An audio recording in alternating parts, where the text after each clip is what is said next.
Mesdames et messieurs, bonsoir et bienvenue à cette émission de On s'en parle. Une grosse année politique au provincial en 2015. D'abord, il y aura un budget que on pense être un budget d'austérité qui sera présenté possiblement en mars, maximum avril. Course à la chefferie du Parti québécois jusqu'à son dénouement en mai prochain. Alors, et beaucoup d'autres sujets, beaucoup d'autres dossiers également en politique au cours de cette année 2015. Alors, qui de mieux placé pour nous en parler que le député du Parti québécois en Abitibi-Ouest, c'est vice-président de l'Assemblée nationale, M. François Gendron. Monsieur Gendron, bonsoir. Bonsoir, M. Lacasse. Monsieur Gendron, grosse année politique en 2015. C'est toujours des grosses années politiques, mais il me semble que des fois, une année embarque par-dessus l'autre en disant « Moi, je vais avoir la priorité sur l'autre parce qu'il va y avoir des dossiers un peu plus chauds et même beaucoup plus chauds. » Pour M. Gendron, quelle sorte d'année politique 2015 pour lui et pour le parti en général? Oui, sincèrement, vous avez raison. Ça sera une année intense en activité, intense en décision parce que le gouvernement a annoncé ce que vous savez, je ne veux pas revenir là-dessus, mais toutes les conséquences, on va les vivre en 2015 beaucoup plus qu'en 2014. Ça va être une année très difficile parce que le gouvernement a fait le choix, que vous savez, de gonfler artificiellement le déficit, même si c'est réel, qu'il faut prendre des mesures. Mais là, il y a des décisions tout azimut. Quand les grandes missions de l'État sont en difficulté, la mission financière est en difficulté, la mission éducative ne marche pas très bien, la mission santé est le pneu crevé avec 2 révolutions. Dorénavant, on va dire aux médecins, non, on va tout encadrer, là. Tout est déterminé par Québec et c'est le contraire de la logique mondiale. Partout ailleurs, c'est l'inverse. On essaie de déconcentrer, décentraliser. Ici, on a un ministre qui dit non seulement il voulait être ministre de la Santé, mais il voulait être ministre du ministère de la Santé. J'ai jamais vu ça en 40 ans de vie politique. Donc, même chose au niveau de la famille. Au niveau de la famille, si vous pensez que c'est bien rose, en disant oui, je vais livrer des places, mais dorénavant, vous allez être obligé de les financer. Oui, mais les gens, c'était pas prévu. Là. Les CPE, c'est l'État qui s'en occupe parce que c'est une mesure sociale. Chez nous, dans notre cours, une course au leadership, on souhaite que ça l'amène des débats de fond, parce que est-ce que nous aussi, on doit se recentrer, se repositionner? C'est clair que oui, avec la volée qu'on a mangée, parce que ça ne donne rien d'expliquer pendant des heures pourquoi. Non. Ça, c'est derrière nous, mais on en a mangé toute une.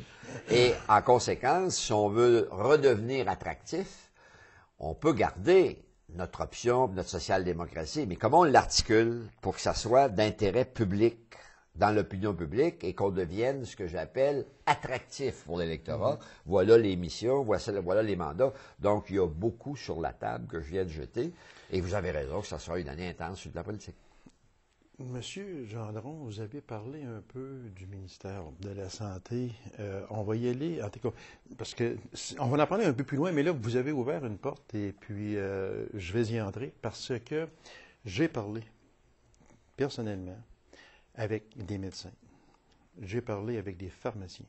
On sait ce qui s'en vient dans ça. On le sait. Et puis, les pharmaciens, aussi bien que les médecins et vice-versa, ces personnes-là ont tout un cœur. Ces personnes-là ont tout à cœur également leurs patients. Puis, qu'on soit obligé de chronométrer, et ça, je vous dis ça parce qu'il y a un médecin qui me l'a dit avec presque les larmes aux yeux.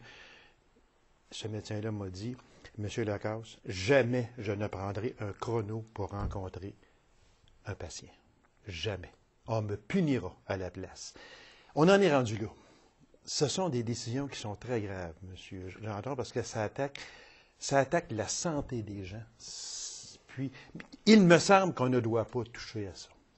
Bon, écoutez, vous allez avoir quelqu'un qui va penser à la même chose, mais pas parce que je suis toujours du bord contre le gouvernement. Écoutez, on ne peut pas révolutionner une pratique médicale pendant des années puis dire dorénavant, on va vous encadrer à ce point que même dans la pratique professionnelle, vous dites ça touche à la santé, c'est plus grave que ça. C'est pour la première fois, on s'attaque à l'homme même d'un professionnel en lui disant, c'est moi qui va encadrer la façon de traiter le patient.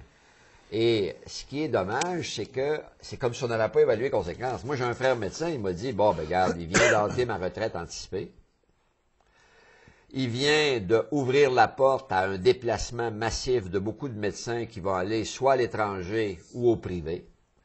Alors, j'aurais aimé ça que ça soit évalué. Tu sais, on peut pas parce que on rêve enfin d'être dans ce qu'on a toujours souhaité. Là, je parle du ministre actuel de la Santé qui rêvait d'avoir le ministre de la Santé pour mettre les médecins à sa place, alors que lui-même est le premier responsable de la pire aberration que j'ai jamais vue chez les finances publiques avec une entente d'1,4 milliard.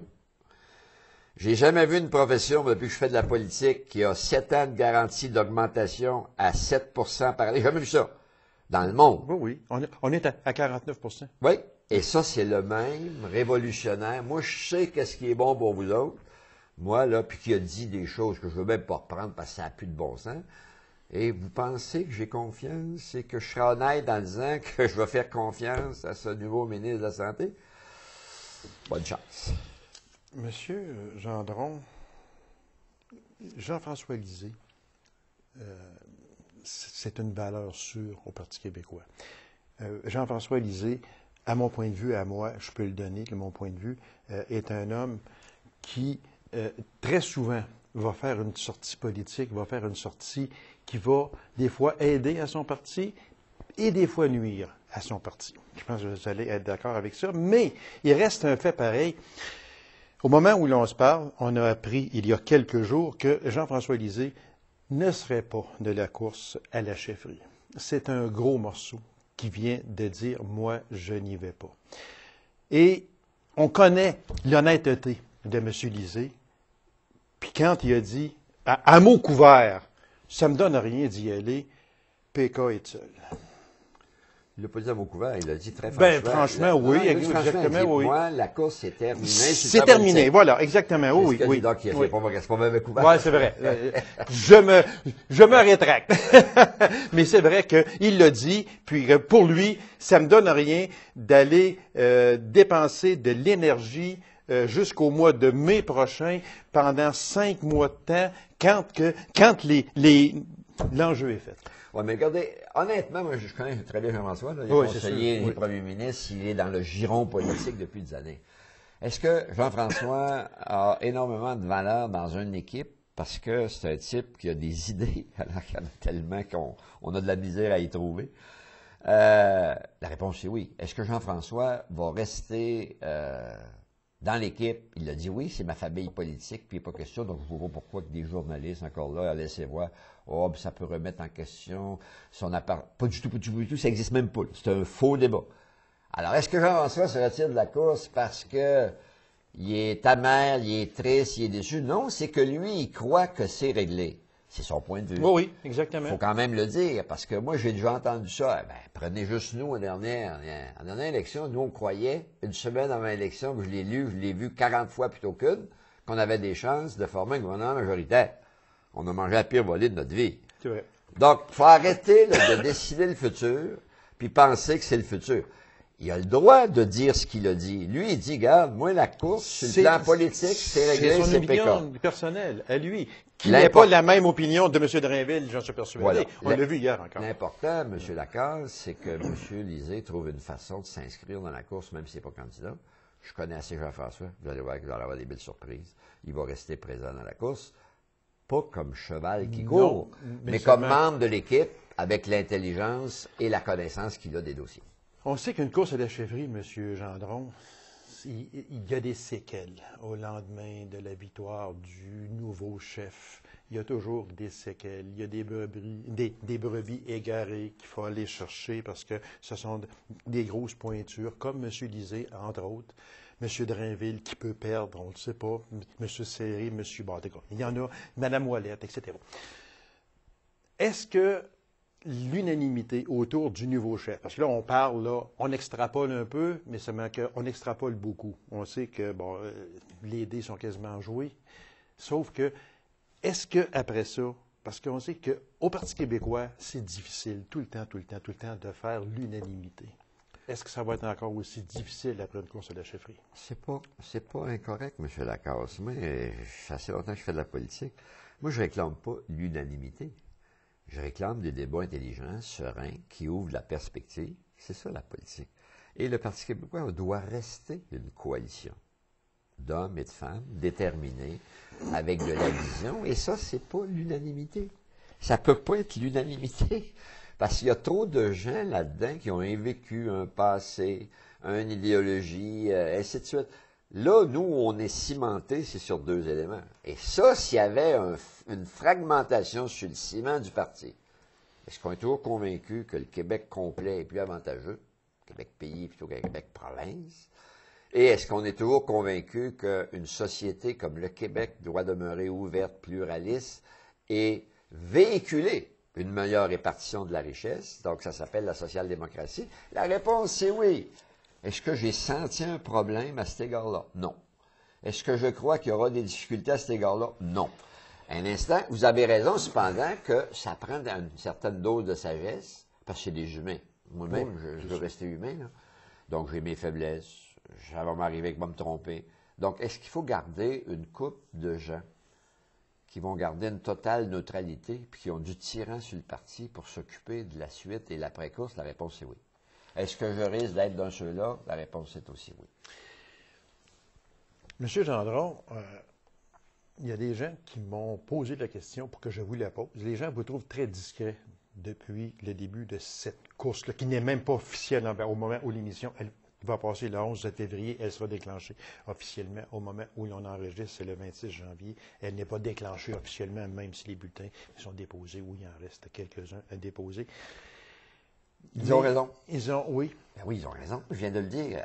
Je vais être très discret. D'abord, 3 affaires rapides. Puis moi, j'aime l'intelligence. Mais c'est parce qu'on ne vous a pas entendu concernant cette course-là encore. Exact. Elle n'est pas commencée. Il y a un conseil national qui va finaliser les règles. Oui, exactement. Qui a lieu à Laval, pas en fin de semaine, l'autre. L'autre fin de semaine. Première exactement. affaire. Okay. Deuxième affaire, moi, je veux qu'il y ait des vrais débats. Par exemple, vous allez m'entendre, M. Pierre-Carl Pédado est ici cette semaine. Là, je ne sais pas quand ça va être diffusé, mais le 11 février. Jeudi, donc il va venir avant. Il sera passé. Il sera passé. Il sera passé. Madame Ouellette, je vais aller l'accueillir ce soir. Alexandre est encore cette semaine à Amos, Val-d'Or, 3 jours en Abitibi. Je vais l'accueillir. J'ai accueilli M. Drainville lors de mon assemblée générale. J'étais là, il était là. Je l'ai accompagné toute la fin de semaine parce qu'il a passé une fin de semaine au complet. Mais revenons à ce que vous voulez savoir. Ce que la population La veut population, savoir. Oui, je sais ce qu'elle veut savoir. Quand je vais me brancher, je suis branché. Je viens de le dire 2 phrases avant. Il se peut, compte tenu de mon ancienneté, ce que je représente au parti, le doyen, ainsi de suite, qu'il soit nécessaire que je garde un droit de réserve pour l'après-course, pour les mêmes raisons que vous venez d'évoquer. Ma réflexion se poursuit là-dessus. Est-ce que je dois me prononcer? Sûrement pas de suite. Et partout, je l'ai dit à la population qui m'écoute, là, pas avant le milieu de mars, si je me prononce. Avez-vous compris, là? Pas avant le milieu de mars, je me prononce, premièrement. Deuxièmement, au milieu de mars, ça se peut très bien que je dise, pour les raisons X, Y, Z, je veux rester pas neutre. Je suis vraiment neutre dans ce cas-là. Mais je garde mon droit de réserve pour être certain d'être capable de rallier compte tenu de mon droit d'aînesse. Parce que c'est sûr et certain que, moi j'appelle ça les jeunes, quand les jeunes vous regardent, vous êtes le doyen, ils ont peut-être hâte, les jeunes, de dire, le doyen, s'il peut se brancher, ça va nous donner une bonne idée peut-être. C'est en plein pour ça aussi. Voilà. Je suis pas fou, je sais que quand je vais me brancher... C'est ça que je voulais qu'ils me disent. Est-ce que ça peut avoir du tyran? Ben, j'espère que oui. Est-ce que c'est nécessaire tout le temps de laisser les gens complètement libres et qu'eux-mêmes se fassent un joint? Il se peut des fois que ce soit important quand on veut renouveler un parti. Et le dernier point, le plus important, c'est débattre. Oui. Plus vite je me prononce, plus je raccourcis le vrai débat. On va changer de sujet. On va prendre un autre dossier, M. Gendron, si vous me permettez. La Caisse de dépôt et de placement Québec a signé une entente avec, c'est-à-dire la Caisse de dépôt et de placement du Québec a signé une entente avec le gouvernement provincial pour créer une filiale qui s'appellera Caisse de dépôt et de placement Québec Infra. Est-ce que c'est une bonne chose? Fragile. Oui, hein, très fragile. Moi, je pense qu'il faut être prudent. Très, très, très prudent parce que prendre le bas de laine des Québécois, parce que c'est ça que ça veut dire, oui. Pour investir dans un créneau qui, règle générale, n'a jamais démontré une haute performance de rendement, pour des raisons légitimes. On est dans le transport en commun. On est dans l'outillage transport en commun, que ce soit un SLR accéléré électrique ou un système de boss révolutionnaire. il y a une fragilité à ce niveau-là que c'est pas certain qu'on va toujours avoir les rendements espérés. Un. Deux, si on les a. Si on les a. C'est le contribuable qui va devoir l'assumer. Il va être obligé de l'assumer dans le rendement de la caisse de dépôt. Puis le gouvernement il dit, moi, je suis pas capable de l'assumer là, parce que je suis plafonné. Je peux pas aller plus haut, je suis trop cassé. Comprenez ça, certains. Puis les gens comprennent ça. Donc, moi, je dis pas que c'est pas bon. Je dis qu'il y a une très grande fragilité parce que c'est une institution qui doit s'occuper de donner du rendement à notre bas de laine pour le futur. L'intergénérationnel. Premier élément. Deuxième élément, il faut absolument garder un mur assez étanche entre la caisse de dépôt qui a pleine et entière liberté de prendre des décisions puis le gouvernement. Parce que le jour où la caisse de dépôt, c'est aussi le gouvernement, là, c'est très dangereux. C'est très, très, très dangereux. Mais la Caisse de dépôt, à ce moment-là, ne sort pas de son mandat premier, parce que déjà, depuis une quinzaine d'années, la Caisse de dépôt, elle le fait. Elle le fait. Elle investit dans les infrastructures au Canada, en Europe, aux États-Unis, en Australie. Donc, ça va, on a assez d'exemples pour dire que oui, elle le fait. Je n'ai pas dit qu'elle sortait de son mandat. Non. Je dis, n'oubliez pas là, que c'est la première fois que c'est le gouvernement du Québec qui demande à la Caisse de dépôt peux-tu jouer là où on ne peut plus jouer à cause de notre plafond et de notre endettement? Oui. C'est ça qui est nouveau. Mais c'est ça. Ça, c'est nouveau. On a déjà perdu 40 milliards dans la caisse de dépôt. Puis encore aujourd'hui, moi, il me semble que je n'ai pas lu, puis pourtant je lis beaucoup, puis je n'ai pas lu encore la vraie affaire du pourquoi qu'on a perdu 40 milliards. Oui, ça, pas vous l'avez eu. C'est toute c'est-à-dire, on l'a su, oui, mais... C'est toute la question de la fragilité dans un secteur qui sont allés, et là, j'oublie le bon terme économique. Est-ce que vous pouvez m'aider? Non, mais il y a un terme consacré. Oui. Il y a un terme consacré dans ce secteur-là. Et c'est la première fois qu'une institution financière y allait à un tel niveau, avec un tel facteur de risque. Moi, je sais qu'il y avait le papier, puis il y avait papier aussi... commercial. Papier commercial, c'est ça, exactement. Là, c'est là. C'est ça, OK. À deux, on est bon. Ouais, okay. Ils ont investi énormément dans le papier commercial. C'est ça, puis c'était un fiasco. C'est un fiasco. Oui. Alors, c'est comme vous bêtez dans l'or à mort, mais vous êtes très concentré dans vos investissements, puis à un moment donné, il arrive un affaissement sans précédent, vous allez perdre beaucoup. Fait que disons que la Caisse ne sort pas de son mandat, mais seulement que c'est fragile parce que là, c'est le bas de laine des Québécois. C'est votre bas de laine, c'est mon bas de laine. Et l'autonomie de la Caisse. Il y a un danger là, que le gouvernement siffle souvent dans les oreilles pour dire « Remplace-moi, garde-moi le salaire sur le pont Champlain, là, je pourrais aller le financer, vas-y. » Et là, on tombe dans la tarification. Et en même temps, elle n'a pas beaucoup. Elle a de l'expertise dans l'investissement, mais elle n'a pas dans ce que j'appelle la construction, la gestion quotidienne. Monsieur Gendron, on passe encore un autre dossier, si vous me permettez. Abolition de la CRE. Oui. C'est assez sérieux. C'est très sérieux. Aujourd'hui, pas aujourd'hui, parce qu'on m'a dit que ça va être... Le 26 janvier, cette semaine, je serai avec les gens, comme député, pour les accompagner. Regardez, là-dedans, il faut être honnête. Toujours, il faut être honnête. Qui a créé les CRE? Le gouvernement libéral.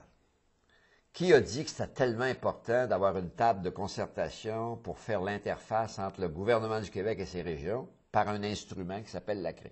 Le gouvernement libéral. Là, le gouvernement libéral dit non, là, moi, la CRE, j'abolis ça. On va gaspiller littéralement 1 million quelques 100 000 en primes de séparation, ainsi de suite. Puis en même temps, notre ministre régional et le même gouvernement dit oui, je suis d'accord que vous vous reconstituez une CRE. Pour le vrai, là, le même gouvernement... M. Blanchette me l'a confirmé, il est d'accord pour reconstituer une CRE. Moi, l'avance recule. Oui, justement. Oui, mais j'aime toujours arriver à l'affaire. Moi, l'avance recule, puis refaire les mêmes débats, là, j'ai dit à M. Blanchette, c'est la même chose pour ce qui est de la carte scolaire, ce débat-là a eu lieu. Il a eu lieu. Puis quand on a tranché l'équipe régionale des élus, là, on était unanime. Il faut garder nos 5 commissions scolaires à cause de l'étendue du territoire. Et à cause de la nécessité qu'il y ait une proximité entre les comités de parents, la commission scolaire et le territoire. Tout le monde est unanime là-dessus. On a le même territoire. Il n'y a rien de changé. Donc, il y aura zéro économie là-dedans. Il y aura zéro économie là-dedans. On va perdre 2-3 ans de respect de ce qu'on est comme région, d'avoir une table de concertation, pas pour s'amuser. S'il avait voulu, écoutez, M. Lacasse, ce qui est important, on y arrive. S'il avait voulu dire, écoutez, vous en abrassez trop large. vous êtes dans trop de secteurs, on va restreindre le débat. Sans couper la grille complètement. Ça, c'est un point de vue. Puis c'est légitime. C'est pas ça qu'on a fait. Là, on dit dorénavant, ton mandat, il s'en va à la MRC. Je suis pas en désaccord là-dessus en plus. Suivez-moi.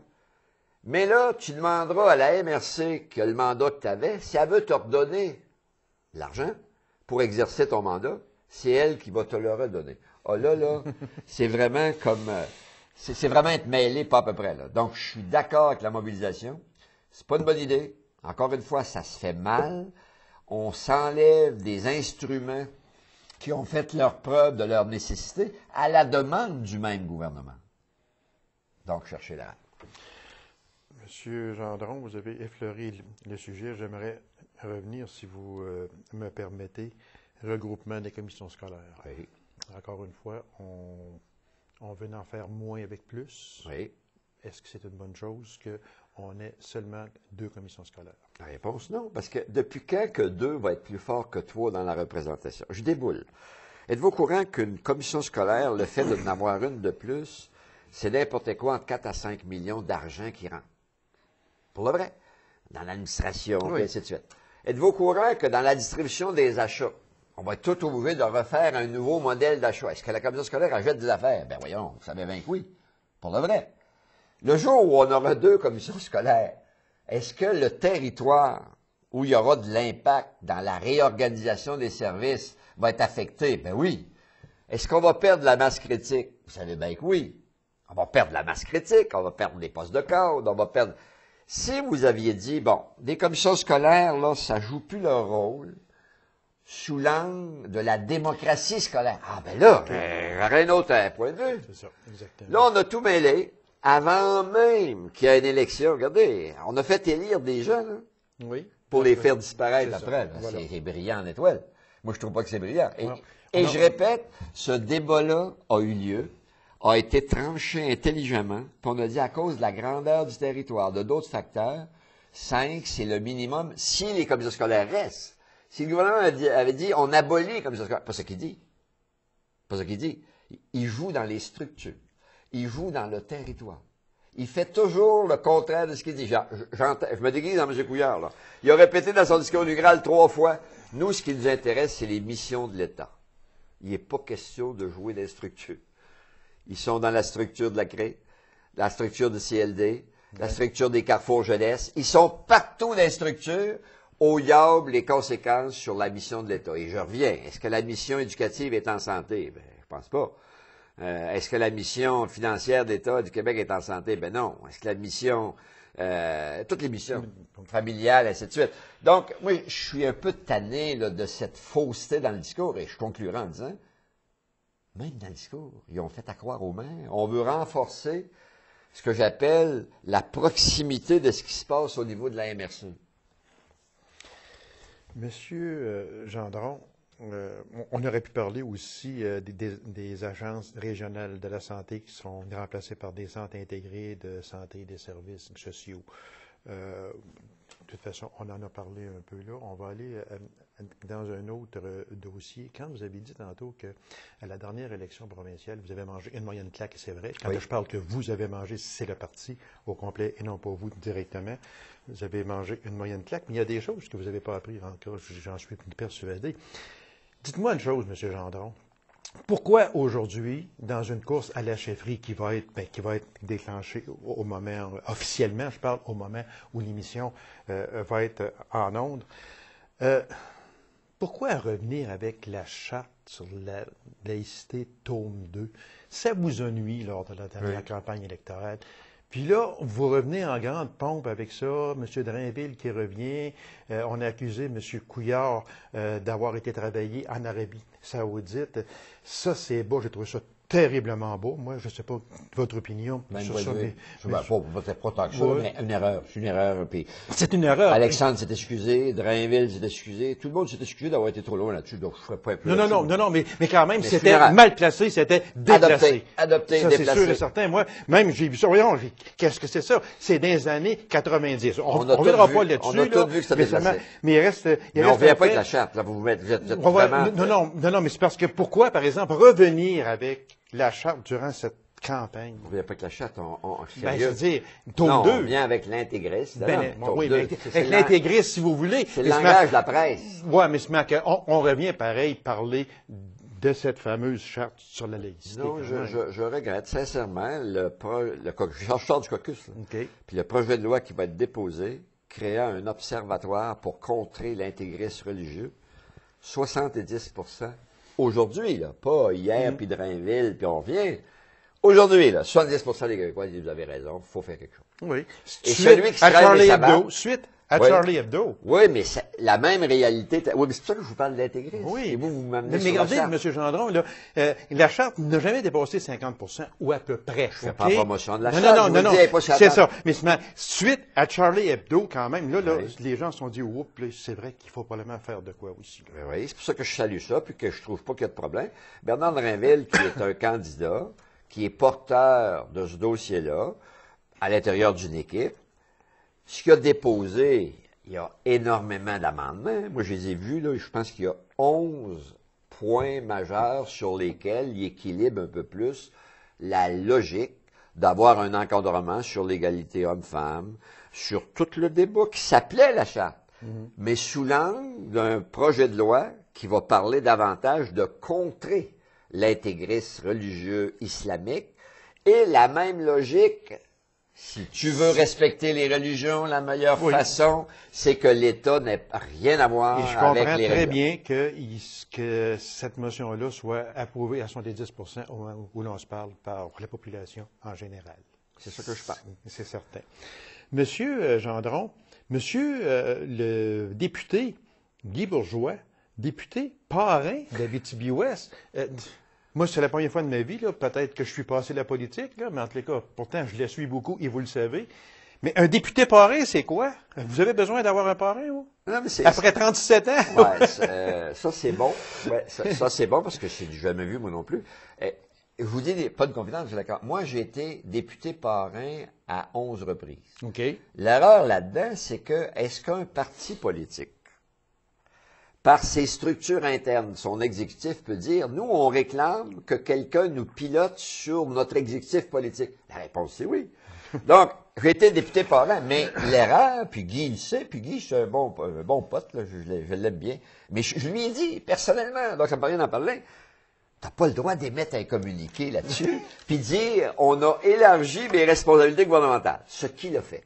L'erreur est là, d'émettre un communiqué comme député, puis dire, moi, Parce que vous n'en avez pas émis jamais. Parce que on peut pas faire ça. Vous m'apprenez ce matin que vous avez été député parrain 11 fois. Mais je suis fermé la boîte parce Puis que je ça, savais c'est même pas. J'ai pas le droit de savoir ça. Ça, c'est dans la structure interne du vécu quotidien du parti politique. Une seconde. Oui. L'exécutif d'Abitibi-Ouest, libéral, aurait aimé communiquer. On a un nouveau parrain, on vous dit qui, c'est Guy qu'on a choisi. Parfait.